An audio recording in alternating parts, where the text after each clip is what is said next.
पश्चिम बंगाल का चुनाव इस वक्त अपने चरम पर है और पोलस्टर्स मैदान में उतर चुके हैं। ये जानने की समझने की कोशिश कर रहे हैं अपनी टीमों के साथ कि पहले चरण में जो इतना ज़्यादा मतदान हुआ वो किसके पक्ष में पड़ा। इस वक्त हम लोग कोलकाता नॉर्थ में हैं और मेरे साथ हैं एक्सिस माई इंडिया के चेयरमैन फाउंडर प्रदीप गुप्ता। प्रदीप जी, स्वागत है आपका एनडीटीवी पर। Thank you Rahul, thank you. दिन भर आपने अलग अलग एरियाज में अपनी टीमों के साथ लोगों से बातचीत की, समझने की कोशिश की कि वोट किसको पड़ रहा है। क्या ट्रेंड पिकअप कर रहे हैं पश्चिम बंगाल का ये चुनाव फर्स्ट फेज के बाद? आपको क्या संकेत दे रहा है? राहुल, संकेत ये दे रहा है कि कोई ट्रेंड नहीं मिल रहा है आज की तारीख में। ये क्या बात हुई? उसका कारण ये है कि हम लोग जब 10 लोगों से बात करने की कोशिश करते हैं तो 6 से 7 लोग बताना ही नहीं चाहते हैं, बात ही नहीं करना चाहते हैं। चुपचाप नमस्ते, इतना कि एक शिष्टाचार होता है ना कि आप मुंह से तो ना बोल दें, वो मुंह से भी ना नहीं बोलेंगे, वो चुपचाप आगे बढ़ के चले जाते हैं। क्यों हो रहा है? इस तरह का माहौल ज़मीन के ऊपर मौजूद है। इस तरह का इसलिए हो रहा है कि बंगाल में पॉलिटिकल वायलेंस या हिंसा कोई नई बात नहीं है। उसके चलते भी लोग नहीं बोलना चाहते थे और एक दूसरे के प्रति तीनों पार्टी प्रतिद्वंदी पार्टियों ने जो एक दूसरे के कार्यकर्ताओं के ऊपर अटैक करके, नेताओं के, मंत्री के वगैरह वगैरह, तो जनता ये सोचती है कि जब मंत्री, नेता, एमएलए, एमपी नहीं बच पा रहे हैं तो हमने भी पॉलिटिकल कुछ अपना जो भी उनका प्रेफरेंस या जो भी उनकी प्राथमिकता बताई तो उनकी तो मुसीबत आ जाएगी, उन पर बन पड़ेगी। तो अगर आप कह रहे हैं कि 10 में 6 वोटर नहीं बता रहे कि उन्होंने किसको वोट दिया, साधारण तौर पे बाकी राज्यों में कितना रहता है? क्योंकि केरल, तमिलनाडु, असम, यहाँ पे भी तो वोट पड़ा। बाकी सब राज्यों में हम लोग को 10% एवरेज नेगेटिव का सामना करना पड़ता है कि 10% लोग अपनी राय नहीं बताना चाहते हैं। 80 से 90% लोग बड़े आसानी के साथ नहीं बता रहे। अब यहाँ 60 नहीं बता रहे हैं। तो पश्चिम बंगाल में पिछली बार कितना था जो नहीं बता रहे थे आपको? पश्चिम बंगाल में पिछली बार 20 से 30% लोग नहीं बता रहे। अब पिछले 5 साल में डबल हो गया।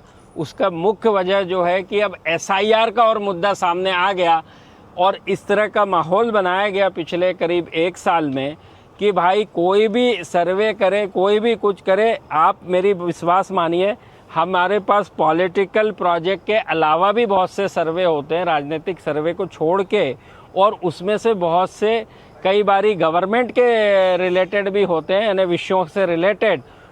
उनके लिए भी बात करने के लिए कोई तैयार नहीं है। तो ऐसे में पोल कैसे होगा जब 60% लोग बता ही नहीं रहे भाई किसको पोलिंग की?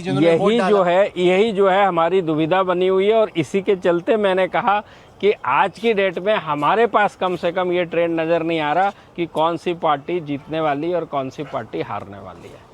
इसी के चलते कोशिश कर रहे हैं, हमारा काम है कोशिश करना, क्योंकि एक्सिस माई इंडिया से लोगों को बहुत उम्मीद होती है और मैं हमेशा उनका शुक्रगुजार रहता हूँ जो इतनी उम्मीद लगा के वो बैठते हैं और करीब करीब 90% टाइम पे हमने उनकी उम्मीदों के ऊपर खरे उतरे हैं। जो केरल में, तमिलनाडु में, असम में चुनाव पड़ा उसमें भी कंफ्यूजन है या आपको लग रहा है आर या पार वहाँ पे बड़ा क्लियर? देखिए, 3 स्टेट तो पहले ही हो गया, 9 तारीख को चुनाव। केवल तमिलनाडु जो हुआ है अभी हुआ बाद में, तो उसके चलते आप ये देख पा रहे हैं कि जो 3 स्टेट पहले हुए हैं उसमें मुझे लग नहीं रहा कि कहीं कोई किंतु परंतु की स्थिति है। अच्छा खासा हमारा जो एग्जिट पोल है चल रहा है और अपने अंतिम मुकाम पे पहुंच चुका है। 29 तारीख की तैयारी के रहते हैं। पर तमिलनाडु में भी कंफ्यूजन है ना, क्योंकि वहाँ पे भी विजय सुपरस्टार फिल्म स्टार है, उनकी नई पार्टी है टीवी के, उसका भी क्या जनाधार है वो भी कैलकुलेट करना आसान नहीं है। नहीं, हाँ, इसीलिए मैं अब तमिलनाडु पे आ रहा था जिसके अभी चुनाव हुए।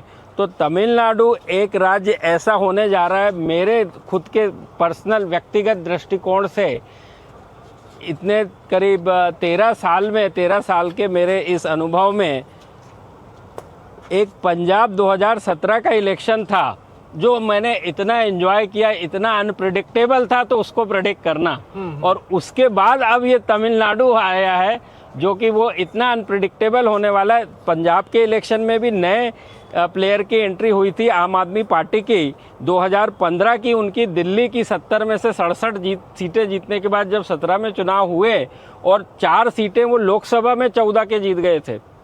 13 में से 4 सीटें पंजाब में बहुत बड़ी बात थी। तो बहुत सी जो एजेंसीज थी वो 117 में से 100 सीटें भी जिता रही थी उनको।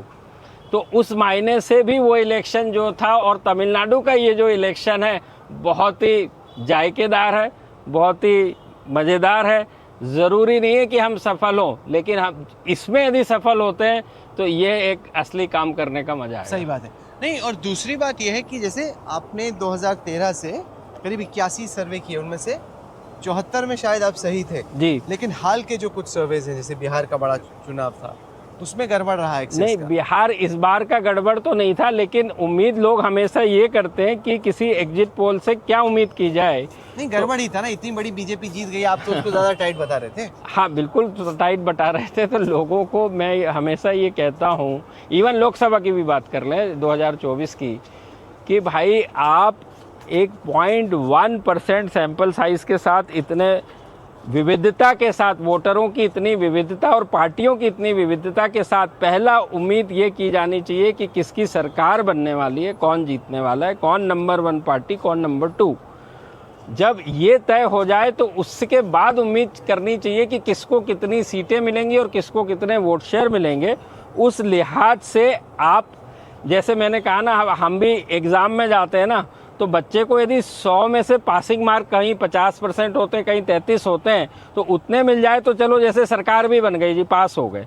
अब बच्चा हर बार 90% लेके पास हो, ये हर बार संभव नहीं होता। पर उम्मीद भी तो आप ही ने बांधी ना, बार बार ये एग्जैक्ट पोल कह के, इतना डांस वांस करके, तो वैसी तो उम्मीद बनती है दर्शकों को। नहीं, देखिए, हमारी एक्सेस माई इंडिया की टीम ने बहुत सारे समयों पर इतना अच्छा काम किया है कि हूबहू, जैसे कि 2019 का लोकसभा चुनाव हार्वर्ड बिजनेस स्कूल की केस स्टडी है। वो क्यों है?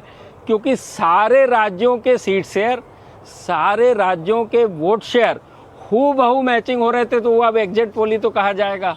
तो उसके बाद से उसको एग्जिट पोल का नहीं, उसके बाद भी बहुत अच्छा ट्रेंड रहा। अब मैं 24 के बाद का ही आपको बताता हूँ। झारखंड का चुनाव, जबकि 10 में से 9 एजेंसीज जो हैं वो बीजेपी की विक्ट्री बोल रहे थे, और हमने जो बोली थी बिल्कुल बैंग ऑन, एक सीट ज़्यादा नहीं कम नहीं, 56 सीट मिली गठबंधन को, जो जेएमएम का गठबंधन तो ये था। जो इतना बंगाल में वोटर टर्नआउट हुआ, इतना बढ़ के करीब 93%, आपके हिसाब से वो क्या इंडिकेट कर रहा है? क्योंकि टीएमसी कह रही है हमारी जीत की इंडिकेशन है, बीजेपी कह रही है हम जीत रहे, देखिए इतना वोट बढ़ गया। वोट परसेंट के बढ़ने के तात्पर्य वो पुराने ज़माने की थ्योरी थी, जब टेक्नोलॉजी और कम्युनिकेशन नहीं थे, तो इसको एक पैमाना माना जाता था कि जब लोग ज़्यादा वोट करने आ रहे हैं, इसका मतलब जनता त्रस्त है वर्तमान सरकार से, इसलिए सब वोट करने तेज़ी से आ रहे हैं। अब वो सब बातें नहीं रही। अब उसका कई मौक़ों पर उल्टा हुआ है कि लोग ये सोचते हैं कि जनता इनको बहुत अच्छा मान रही है, जैसे नवीन पटनायक जी का चुनाव 5 बार, और जैसे कि शिवराज सिंह चौहान जी की जो इस बार बीजेपी की मध्य प्रदेश में विक्ट्री हुई थी, हालांकि वो बाद में मुख्यमंत्री नहीं रहे, बट विक्ट्री हुई, उसको आप ऐसे नज़रिए से देखिए तो बढ़ा हुआ वोट शेयर जो अब नज़र आ रहा है बंगाल में, वो आप ये देखिए कि पहले 100 जो वोटर थे, अब उसमें से 10 और 11% स्ट्राइक ऑफ यानी बाहर कर दिए गए SIR के चलते, तो आपका बेस तो 90 हो गया। और जो वोट करने पिछली बार 82% लोग, 82 लोग आए थे उस 100 में से, तो वो अभी भी मान लिया जाए 82 के 84 आए, वो 2% का इंक्रीमेंटल है। लेकिन अब उसको आप बेस आपका 90 से हटा के देखते हैं तो वो आप पाते हैं, क्योंकि जो जिनकी मौत हो चुकी है, जो बाहर परमानेंट शिफ्ट हो चुके हैं, वो तो कभी पहले आते ही नहीं थे। लेकिन इसके नज़रिए से आपको देखा जाना चाहिए बड़े हुए। कॉन्फिडेंस का लेवल क्या है भाई आपकी एग्जिट पोल को दर्शक जो अभी आपको NDTV पे देख रहे हैं, कितनी गंभीरता से लें? अब गंभीरता का जहाँ तक सवाल है, हम पूरी कोशिश करेंगे। इम्तिहान हमारी चल रही है, और उसके बाद जब 5-6-7 दिनों के अंदर जो कोशिश किया जाएगा, आंकड़े जो आते हैं तो सामने पेश किया जाएगा। और हमारी आदत है कि हम सारी बातें हकीकत सामने रख देते हैं। किसी को अच्छा लगता है, किसी को अच्छा नहीं लगता है, बट हम अपनी कोशिश पूरी करते हैं। मैं दर्शकों को ये बताना चाहता हूँ कि देखिए, महिलाओं ने कैसे वोट दिया, या शहरों में, गाँव में कैसा वोट पड़ा, क्यों दिया वोट, लोगों में कैसा वोट पड़ा, जो लेबर क्लास है या जो सेल्फ एम्प्लॉयड है, ये सारी चीज़ें एग्जिट पोल से समझ में आती हैं। इसलिए ये डेटा बहुत ही यूज़फुल है, बहुत ही वैल्यूबल है, और उसी तरह से दर्शकों को भी इसके बारे में समझना चाहिए।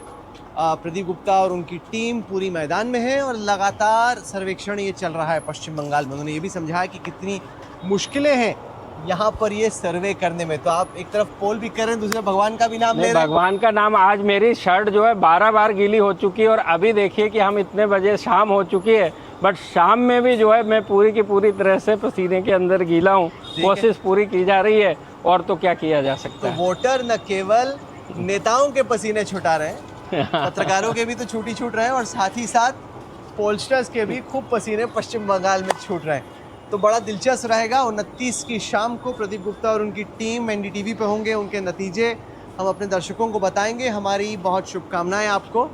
देखते हैं कि क्या निकलता है भाई आपके पिटारे में से। Thank you very much Rahul, NDTV and जो हमको देख रहे हैं, मैं उनको भी फिर से एक बार बधाई और धन्यवाद दूंगा कि आप कोशिश कीजिए एग्जिट पोल में देखने का। जिसने भी जिसको भी वोट किया है, सवाल है क्यों किया है। इस क्यों के जवाब आपको उसमें मिलेंगे।